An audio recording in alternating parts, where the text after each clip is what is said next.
পানিতে টইটুম্বর লোকালয়, আতঙ্কে নির্ঘুম রাত কাটছে বানভাসীদের। কক্সবাজারের পিকুয়া উপজেলার সদর ইউনিয়নের প্রায় সব বাড়িঘরে ঢুকেছে বন্যার পানি। রান্নাঘর তলিয়ে গেছে, খাওয়া দাওয়া নেই, বাড়িতে থাকার আর সুযোগ নেই কারো।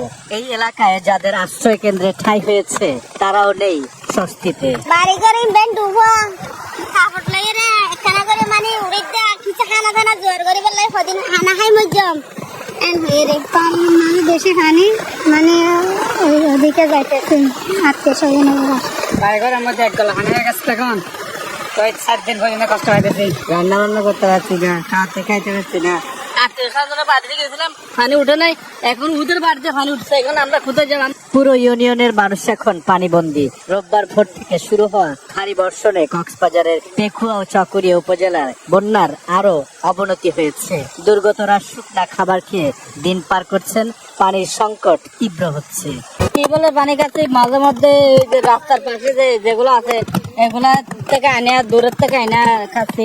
দক্ষিণ মেহেরনামা আবাসন প্রকল্প 200 পরিবার এখনো ধানির তলে। গরু ছাগল নিয়ে লোকজন অনেক কষ্ট পাচ্ছে।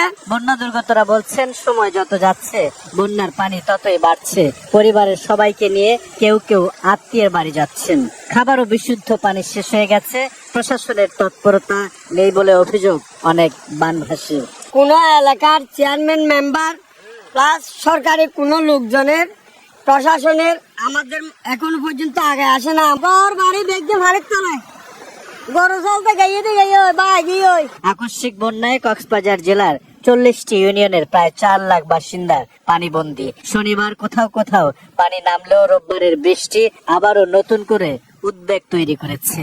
আমি এই মুহূর্তে দাঁড়িয়ে আছি কক্সবাজার জেলার পেকুয়া উপজেলার সদর ইউনিয়নের একটি বাড়ির উঠোনে। এখানে কোমর সমান পানি, কোনো কোনো বাড়িতে আবার গলা সমান পানি।